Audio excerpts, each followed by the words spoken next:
ನನಗೆ ಈ ಫಂಕ್ಷನ್ಗೆ ಬರುವುದಿಲ್ಲ ಅನ್ನೋ ತೀರ್ಮಾನ ನಾನೇ ಮಾಡ್ಕೊಂಡಿದ್ದೆ.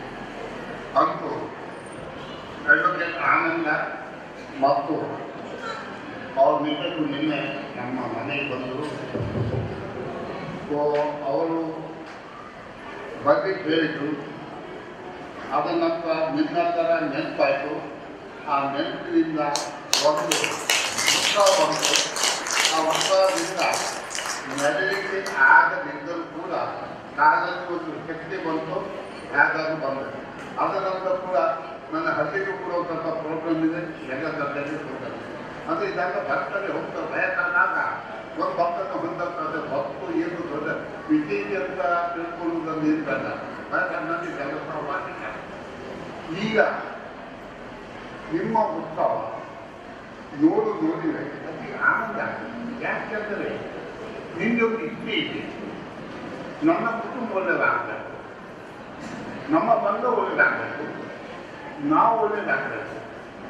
ಈ ಭಾವನೆ ನಿಮ್ಮಲ್ಲಿ ಕಂಡು ಬರ್ತದೆ, ನೋಡಲಿಕ್ಕೆ ಬರ್ತದೆ. ಯಾಕಂದರೆ ಈಗ ನೋಡಿ, ಈಗ ನಮ್ಮ ಊರಿನಲ್ಲಿ ಮಹಾಭಾರತದಲ್ಲಿ ಎರಡು ಇದ್ದಾರೆ. ಒಂದು ಕೌರವ ಪಕ್ಷ, ಒಂದು ಪಾಂಡವ ಪಕ್ಷ.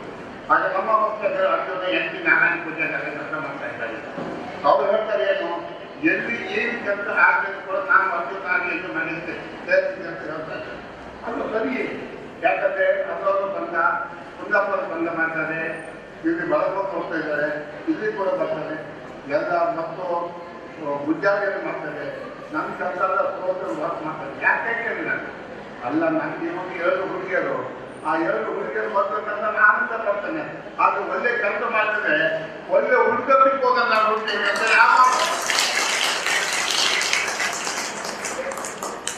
ಅದು ಸರಿ. ಈಗ ಹೇಳಬೇಕು ನೋಡಿ.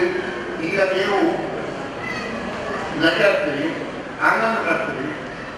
ನಾವು ಹೇಳ್ತೇವೆ ಇಲ್ಲಿ ನಾವೆಲ್ಲ ಪಟ್ಟಿದ ಕಷ್ಟ ನೀವಲ್ಲ ಇರುವಾಗ ಈಗ ಪೂಜಾರಿ ಅಂತ ಎದುರು ಬರ್ಬೋದು.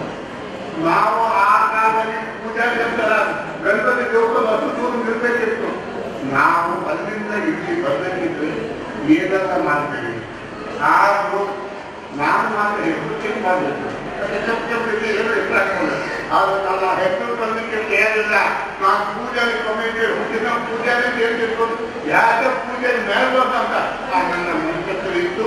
ಅಂತ ಪೂಜಾರಿಗೂ ನಾನು ಮೇಲೆ ಬಂದ ನಮ್ಮ ಪೂಜಾರಿಯವರು ಹೀರೋರು ಮೇಲೆ ಬಂದ ನನ್ನ ಮನಸ್ಸಲ್ಲಿ ಹೀರೋ ಇದೆ. ಎಲ್ಲ ಪೂಜಾರಿಗಳು ಮೇಲೆ ನಾನು ಆಗಿದೆ ಬೇಕು. ನನಗಿಂತ ಮೇಲೆ ಹೋಗ್ಬೇಕು ಅನ್ನೋ ಆಸೆ. ಸೊ ಆವಾಗ ಈಗ ಮೊದಲ ಸಮಯದವರು ಉತ್ಪನ್ನ ಅಭ್ಯರ್ಥಿಗಳಿಗೆ ನಾನು ಆ ಸಮಯಕ್ಕೆ 2-3 ನನ್ನ ಮುಖ್ಯಕ್ಕೆ ಎಲ್ಲ ಕೊಟ್ಟಿದ್ದೆ. ಆ ಟೈಮ್ನಲ್ಲಿ ನನ್ನ ಮಕ್ಕಳ ಸಮಯಕ್ಕೆ 8 ಲಕ್ಷ ರೂಪಾಯಿ ಆ ಟೈಮ್ನಲ್ಲಿ ನಾನು ಕೊಟ್ಟಿದ್ದೇನೆ.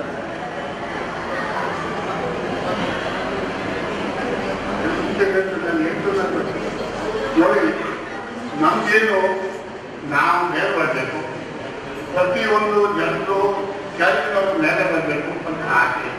ಈಗ ನೋಡಿ, ನೀವೆಲ್ಲ ಬಂದವಾಗ ನಾನು ಸ್ವಲ್ಪ ಬಂದರೂ ಕೂಡ ಒಂದು ಮಾತಾಡಿದ್ರೆ ಅದು ಆನಂದ. ಯಾಕಂದ್ರೆ ಇವತ್ತು ನಾನು ಬಾಕಿದ್ದೆ, ಯಾಕಪ್ಪ ಬಂದಿಲ್ಲ ಏನು ಮನಸ್ಸಿಗೆ ಒಂದು ನಮೂನೆ ಆಗ್ತದೆ. ಯಾಕಂದ್ರೆ ಬರ್ತಾ ಇರೋರು ಬಾಕಿದ್ದೆ ಒಂದು ನಮೂನೆ ಆಗ್ತದೆ. ಹಾಗೆ ನಾನು ಸೌಖ್ಯ ಮೇಲೆ ಬಂದ ನಿಮ್ಮದ ಉತ್ಸಾಹದಿಂದ ಬಂದರೆ ನನಗೂ ಸ್ವಲ್ಪ ಆನಂದ ಆಗ್ತದೆ. ಕೂತ್ಕೊಳ್ಳಿ, ಕಾಲಿಗೆ ಬರ್ಬೋದು, ಕೂತ್ಕೊಂಡು ಮಾತಾಡ್ತಾರೆ. ಹಾಗೂ ನೀವು ಕೂಡ ಈಗ ಪೂಜೆಗಳ ಒಳ್ಳೆಯ ದೇವರಿದೆ, ನಂದಿ ಪೂಜೆ ಬೇವಿದೆ, ಮೋದಿ ಬೇವಿದೆ.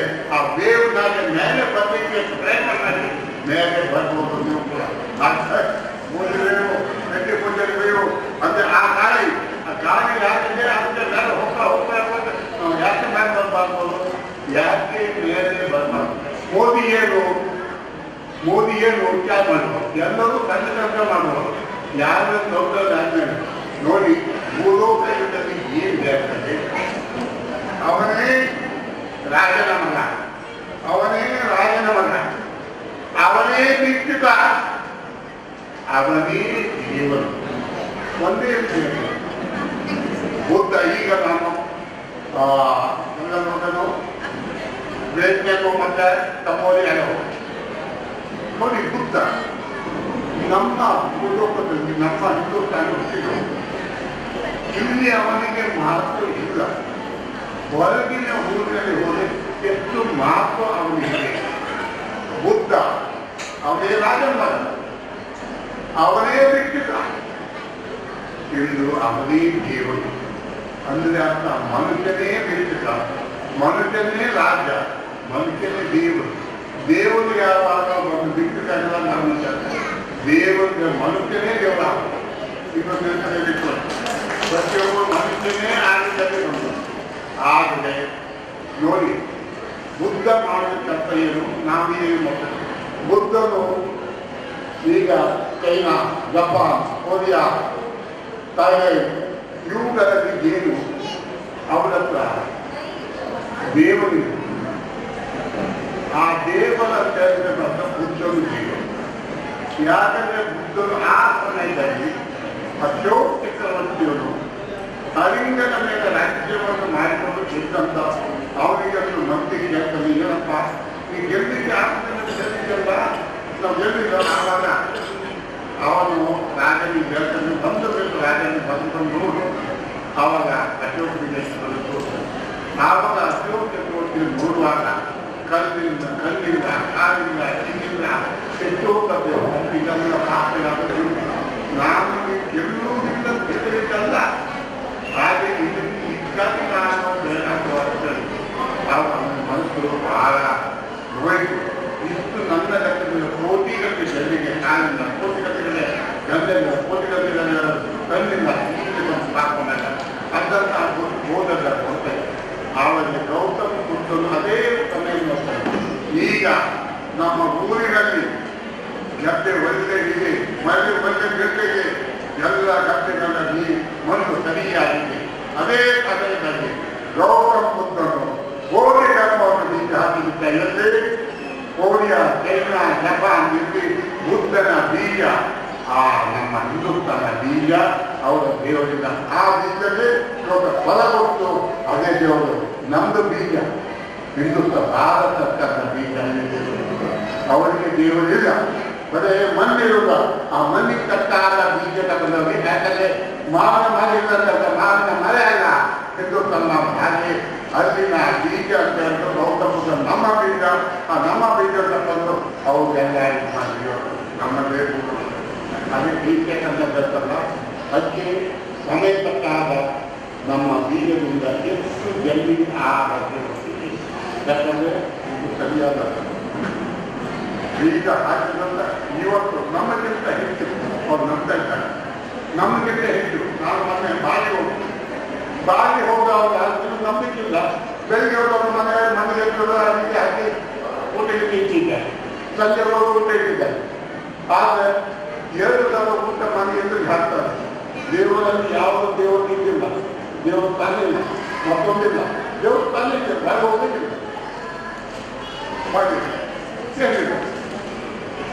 ಜನರಂದ್ರೆ ಹೇಳಿದ್ರೆ ಬಾಲಿಗೆ ಒಂದು ದಿವಸಕ್ಕೆ ಏನೇನಿಲ್ಲ ಒಂದು 6 ಲಕ್ಷ ತೋರಿಸಲು ನೋದಕ್ಕೆ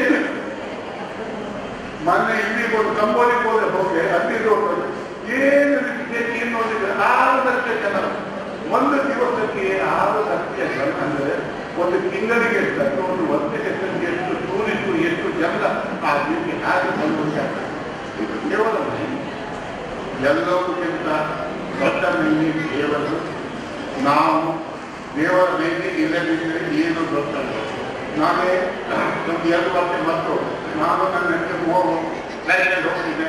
ನಾನು ಹೀಗೆ ತಂದೆ ಅಯ್ಯೋ ನೀವು ತೊಂದರೆ ಆವಾಗ ಹೋದ್ರೆ ಆಮೇಲೆ ಮೋದಿ ಅಂತ ಆವಾಗ ಅನ್ಕೋದ್ರೆ ಈ ಮೋದಿ ಅಂತ ಯಾರಿಗೆ ಗೊತ್ತು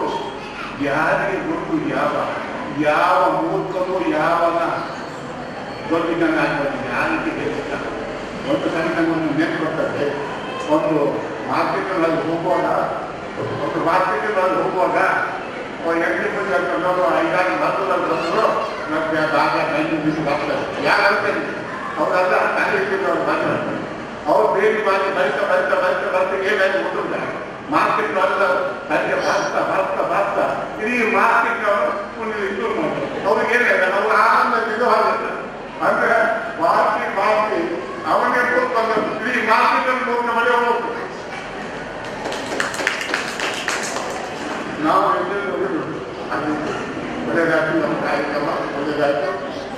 ಹೇಳಿದ್ದೇನೆ, ನಾವು ಮೇಲಕ್ಕೆ ಹೋಗುವ ಯಾವಾಗ ಮೇಲೆ ಹೋಗುತ್ತಿದ್ರೆ ಒಂದು ಗುರಿ ಇಟ್ಕೊಂಡು ನಾವು ಮೇಲೆ ಹತ್ತಬೇಕು ಅಂತ ಗುರಿ ಇಟ್ಕೊಂಡು ಸಾಕು ಹೊರಗೆ ಆದಾಗ ಗುರಿ ಕೆಳಗೆ ಇರ್ತದೆ, ಗುರಿ ಮೇಲೆ. ಯಾಕಂದರೆ ಗುರಿ ಮೇಲೆ ಮಾತ್ರ ಮೇಲೆ ಗುರಿ ಕೆಳಗೆ ಇನ್ನೊಂದರೆ ಈಗ ನೋಡಿದ್ದು ಯಾವಾಗಲೂ ಮೇಲಕ್ಕೆ ಹೋಗುವ ಎಲ್ಲರೂ ಇರ್ತದೆ. ಯಾಕಂದರೆ ನೋಡಿ, ಎಲ್ಲರೂ ಬೆಳಿಗ್ಗೆ ಸೂರ್ಯಕ್ಕೆ ನಮಸ್ಕಾರ ಮಾಡ್ತಾರೆ, ಸಂಜೆ ಸೂರ್ಯಗೆ ಎಷ್ಟು ಮಾಡ್ತಾರೆ, ಸೂರ್ಯ ಅದೇ